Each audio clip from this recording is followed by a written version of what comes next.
אז מה קורה חברים? כאן שוב רותם מערוץ RTD, בוקר טוב לכם. תארו לכם סיטואציה שבה הכלכלה של מדינה שלמה כמעט וקופאת במקום. הצמיחה אפסית, התעשיות מתות, אבל הבורסה של המדינה הזאת היא שוברת שיאים וטסה בכמעט 70% בשנה אחת. נשמע כמו טעות בנתונים, נכון? אז זהו, שממש לא. זה בדיוק מה שקורה כעת בכלכלתה של הונגריה. היום אנחנו מציינים 81 שנים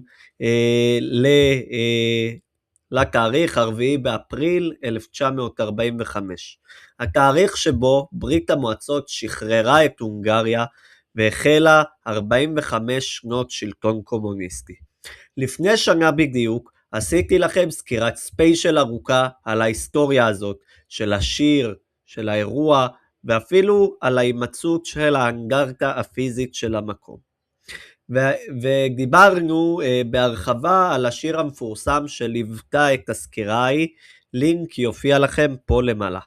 היום, כאשר אנחנו סוגרים 81 שנים, אני רוצה לקחת אתכם לפרק ב' ולסקירת פולו-אפ, על מנת שתבינו את התעלומה הכלכלית המטורפת שמתרחשת כעת בבודפשט של 2026.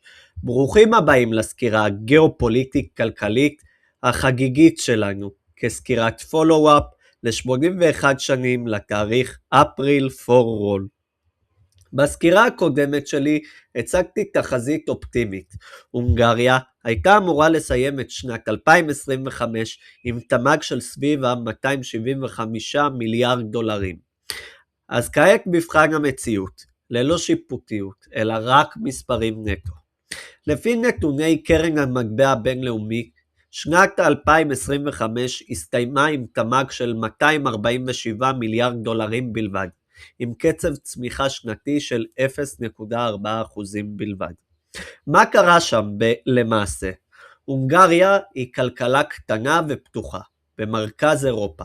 היא נשענת בצורה מסיבית על ייצוא ועל תעשייה האירופאית, במיוחד סביב מפעלי הרכב של גרמניה ומפעלי הפלדה שלה.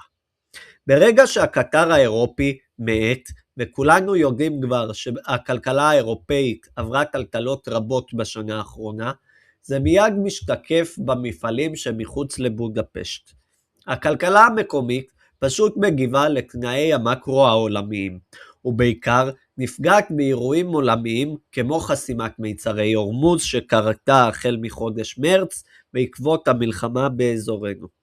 אבל כאן מגיע החלק המרתק. כאשר התמ"ג קופא, הבורסה המקומית, ה-BUX, נתנה רלי של כמעט 70% מעלה. אז איך דבר כזה בכלל קורה? איך הבורסה מתנתקת מהכלכלה של הרחוב במרכאות, ממה שהאזרחים מרגישים וחווים? התשובה נמצאת במבנה של שוק ההון המקומי. בורסת בודפשט נשלטת על ידי כמה מפלצות ענקיות ובינלאומיות בבורסה המקומית. לדוגמה בנק OTP או ענקית האנרגיה מול. החברות הללו יושבות פיזית בהונגריה ונסחרות בבורסה המקומית. אבל הן עושות המון כסף במדינות אחרות באירופה ובבלקן. אלו חברות גלובליות שלא תלויות אך ורק בצרכן ההונגרי. תוסיפו לזה את העובדה שהונגריה שמרה על סביבת ריבית יחסית גבוהה, על מנת למתן לחצים אינפלציוניים, וקיבלתם סביבה שבה הבנקים המקומיים פשוט מדפיסים רווחים מרבעון לרבעון. כך נוצרת כלכלת פערים מרתקת. הנתונים המקומיים מאתגרים, אבל התאגידים הבינלאומיים שנסחרים שם פורחים ודוחפים את כל המדד לשמיים. מזכיר לכם משהו? הבורסה הישראלית אולי? וזה בדיוק הלקח המרתק של 81 השנים שעברו מאז 4 באפריל. פעם, על מנת להשפיע על הכלכלה של מדינה, היית צריך להיכנס עם טנקים ולייצר מצעדים ושירים על חג השחרור. והיום הכלכלה פועלת על פי חוקי הגלובליזציה. חברות הונגריות לא צריכות לכבוש שטחים פיזית, אולי כן, נדל"ן בכל זאת. אבל הן פשוט כובשות נתחי שוק במדינות שכנות, וזה משתקף במסכים הירוקים של המשקיעים מבודפשט. הונגריה של 2026 ממשיכה להיות כלכלה שמרתק לעקוב אחריה. נקודת חיבור בין מזרח למערב, בין היסטוריה קומוניסטית לשוק קפיטליסטי אגרסיבי, וכמו שאתם יודעים, עבורי התאריך 4/4 הוא תאריך שיש בו סנטימנט מיוחד בליבי לעם ההונגרי, במיוחד עם השיר המפורסם שכיכב בפתיח בשנה שעברה, וגם השנה. הונגריה, על אף שנשלטת על ידי מפלגה שמרנית, בראשותו של ויקטור אורבן, זאת ממשיכה להראות תוצאות בשטח. ועבורנו כמשקיעים, תוצאות בשטח זה מה שחשוב. האמת שהחיבור שלי ל4 באפריל התחיל ממקום הרבה פחות מספרי. מי שצפה בסקירה המקורית שלי מלפני שנה, בוודאי זוכר שסיפרתי איך הכל התחיל, בכלל מהשיר April for All. הכרתי אותו לפני כ5 שנים בערך, ומשהו בבית הראשון שלו, והמילים שמתחילות את השיר, צא לדרך ואל תסתכל לאחור, פשוט תפסו אותי. אבל היום, שנה אחרי כסטודנט, שביום יום עובר בין קורסים של כימיה אורגנית, כימיה פיזיקלית וביולוגיה, אני מבין שלהיסטוריה יש בעצם קשר שמחבר בין הכל.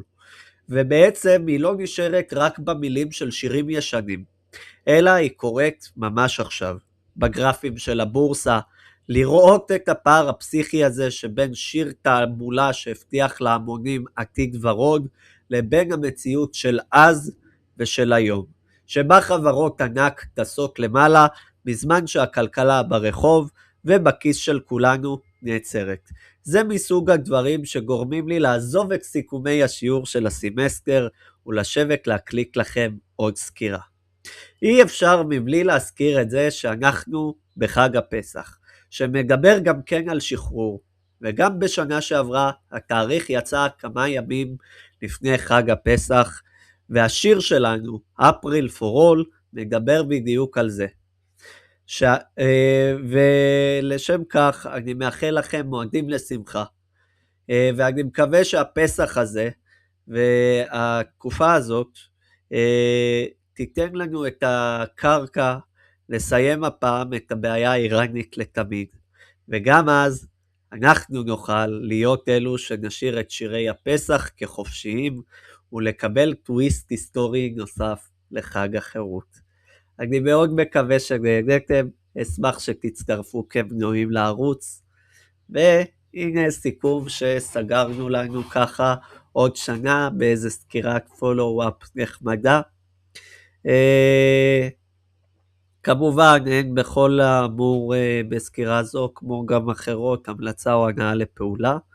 לפני כל פעולה יש להתייעץ עם איש מקצוע בנושא או להפעיל שיקול דעת עצמאית, ואני מאוד מקווה שנהנתם ושעשיתי לכם קצת טוב על החג הזה בתקופה הזאת שהיא לא מובנת מאליו, ואני אשמח לראות אתכם מצטרפים לערוץ כמנויים.